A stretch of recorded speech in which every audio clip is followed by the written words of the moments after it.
President Ahmed Bola Tinubu have vowed that under his watch, Nigeria can never divide. Of course, supported by the First Lady, Remi Tinubu, insisting that no power can divide Nigeria under his watch. Even Bayretti Simon Ekpa, all the way from Finland, trying to push the Biafran agenda. He said no power can truncate one Nigeria under their watch. What can you say about this? Yes, first and foremost, I appreciate your concern and I appreciate the fact that you gave me this great privilege to express my view. You see, one thing you need to understand in this part of the world is that from day one, Nigerian have been one nation state. And I remember very clearly, as at the time the Igbos were agitating for Biafra, where I have the likes of Odumegwu Ojukwu, Awolowo talking for Udua, why the Shagaris talking for the Northerners. I could say that as at that time, Azikiwe was saying that there's no way we can be talking about dividing, that we are all one Nigeria. So meaning that the problem is not even the Biafrans. The problem is not even Tinubu, who was for now under Nadeko. The problem itself is from the source, it's from the root, it's from the Eastern elder, one of the topmost personality as at that particular time, in person of Dr. Nnamdi Azikiwe, who was saying what the Easterners need is one Nigeria. So now, telling me about Bola Ahmed Tinubu, in a way, he is solely trying to define his own stand. So I believe every human being has his or her own SOP, standard operational procedure, rules and regulation guiding its department. So for me, Tinubu is just trying to be careful because no one person can overnight decide if they will divide or not. Okay, but you cited Dr. Nnamdi Azikiwe, but the majority of the Easterners were advocating for the separation of Nigeria. And what led to the war was as a result of injustice, imbalance in the system, which has not been addressed up to today. You can understand the position now. What can you think as it stands now? Yes, I think before the advent of the Civil War, Odumeku Ojukwu was a colonel in Nigerian army, and we have one of the major general who is a Yoruba man. As a Yoruba man, because of his lackadaisical attitude, he was very much into fear. He couldn't face his fear. He was supposed to be the next head of state, but because he was scared, he doesn't want to be killed like the other people. So what? Even as a military man. Yes, he was scared. So he decided to stay away. Now, all of a sudden, the Northerners projected Gowon, who happens to be a major, to a ranking of a general. So Ojukwu grew angry. That why? What's happening? How on earth will my junior ranking officer now be positioned as a general? Why not the Yoruba man? So if it's like that, then there's a problem because I believe I'm a senior ranking officer and Gowon is not even up to my position. So there was now conflict and they went to Aburi in Ghana. They got to Aburi and they came to compromise that in Aburi we stand. That okay, since it's like that, I'm not comfortable with you, Gowon, but okay, let's make it a combinational state where everybody will be reporting to federal, but you own your own region. So Gowon agreed, Ojukwu agreed. So they came back only for Awolowo to now meet Gowon and said, "Do you know what you did? Why would you accept? Ojukwu has confused you that what you accepted was wrong." And that's the foundation of the Nigerian problem today. That was what led to civil war. What? Why would you accept Yorubas, saboteurs, in quotes? Don't accept it. Oh. So what do we do now? Already Gowon have signed. Gowon said he didn't, he did it under duress, that he didn't sign anything, that there's nothing like Aburi. Wow, there's nothing like Aburi. So they came back. So because of the misunderstanding, that was what led to the civil war. Wow. Then the position of Ojukwu then, do you think that that would have been the best decision if their body has been adopted? Nigeria wouldn't have been, of course, wallowing in deep darkness today. Yes, I think uh, dividing or not dividing is not where the problem lies. Dividing or not dividing is not where the problem lies. The people who are agitating for Biafra are the poor people. You cannot imagine someone like Coach Charis, somebody who is a billionaire like Nnamdi Kalu, Kalu, the former governor of Abia State. You can't be imagining somebody like top men, billionaires in Igbo land talking about Biafra. No. So people you see who talk about Biafra are the people on the street, because which I believe that's where the problem itself lies. The Igbos are not settled. There's no transparency among the Easterners. They are only deceiving themselves. They don't even like themselves. They don't even know what they are doing. For me, I think they are most times they are always in confused state, self-centeredness, very greedy person. You can imagine somebody who is agitating for Biafra, as I'm talking to you now, is in a prison. And the Yibo people who are shouting Biafra, where are they? You won't try it in Niger Delta. Are you telling me that federal government will say they are arresting Tompolo or Asadi Tokubo? No, it's not true. It's not true. But the Igbos sat down. This same person lost his both parents because of this fight. Lost everybody in his family because of this fight. He's not related with his wife and his children because of this fight.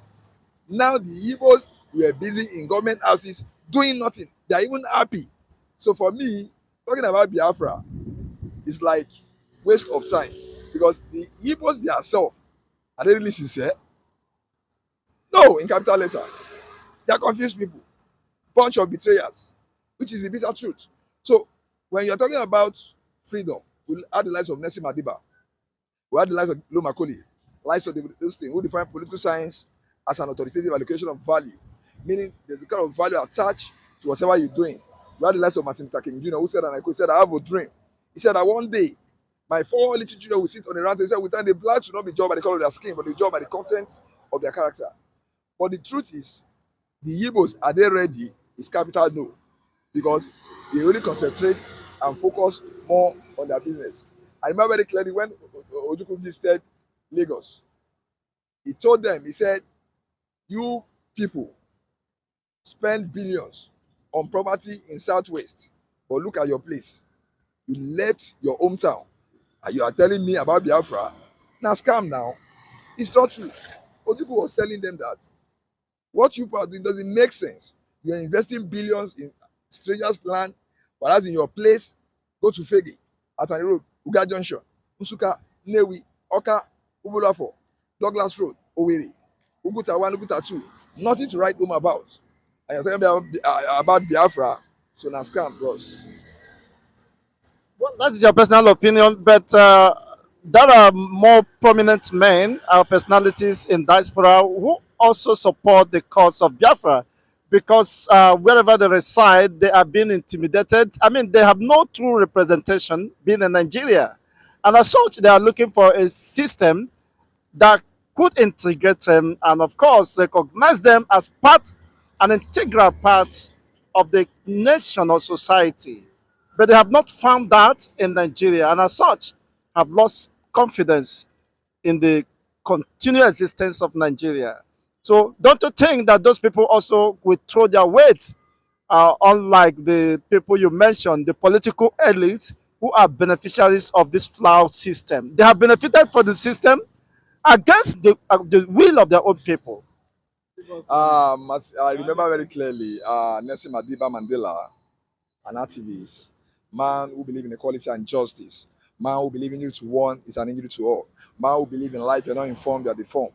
And when you're deformed, there's no way you can perform.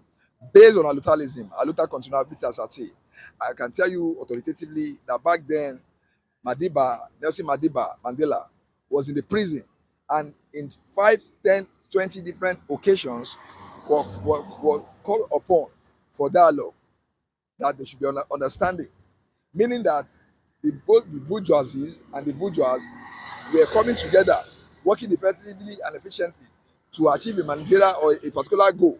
But in times of the Easterner, it's not like that. There's no transparency. They're only talking about their pockets. There's no transparency. Because the truth is, instead of talking, because the other time, the same Tinubu invited the Easterner, he invited them on a roundtable talk. That, okay, oh, what do we do from here? Okay, let me start with the Maso and the IPOP. You won't believe that the Eastern elders told President Bola Ahmed Tinubu that forget about those IPOP and Maso, that they are touts. Look at the kind of adjective they use to qualify them. That they are top, they are touts, they don't know what they are doing. So meaning that they are saying that forget about, automatically what they are saying is Nnamdi Kanu is a tout. IPOP doesn't know what they are doing. So don't bother relating with them. Whatever you want to relate to us, governors. Relate to us, elder statement directly. And Tinubu is not comfortable. Tinubu, who is a fighter, who was formerly in Nadeco, formerly Nadeco personnel, was telling them that for us to achieve this particular goal, somebody needs to be talking to somebody. He said, I'm meeting with the IPOP or the Maso. But the same northern eastern elders, the governor, people in political, these political people never gave the chance. So for me, Tinubu have tried his own part, and we still saying the same thing. Lack of cooperation. There's no love. They're only shouting, screaming. It not reach their mind. Look at the poor boy. Yeah, he lost everything. Now he's in prison. What have they done? What have they done? Nothing. Exactly, I may agree with you to some extent, but then don't you think that if you have studied the revolution around the world, there is a people who are called or regarded as stout, of course, who initiated the revolution, just like the European Revolution in Italy, across Europe, the revolution and the change or transformation that they enjoy, even the American history, is people who are regarded as riffraffs or touts that drive the revolution that altered the entire order of events. That silence, even in France, when there was enormous corruption, of course, the so-called touts were the one that drive the revolution. So if the revolutions of the Biafran restoration is being driven by a supposed or alleged touts or people that are considered as miscreants, don't you think they have the right to self-defense if they feel threatened within Nigeria? Well, the thing is, either you like it or not, nobody has right in Nigeria. Nobody has a voice in Nigeria. The I cited likes of great fella Anikulapo Kuti. He was able to face his fear. Look at the likes of Nkrumah of Ghana. We all knew how he lost his seat. Now, nobody is talking about right in Nigeria. Because when you try to express yourself, they assume that you are a tout. They assume that you are mad. So meaning that all those people who are in frontliner are doesn't know what they are doing. They don't even give you opportunity to express your feeling. Revolution, we all know how revolution came to America. It came through a lady with spark in the tray. Because back then in America, you're not allowed to sit down as a black man. But that lady was able to face his fear. That's how the revolution started in America, having the likes of Martin Luther King Jr. These people were fortunate because the masses were behind them. So they could achieve their goal because there are people who stood behind them. But unlike Nigeria, everybody wants to go to Jera. Everybody focus on wetin they wan chop.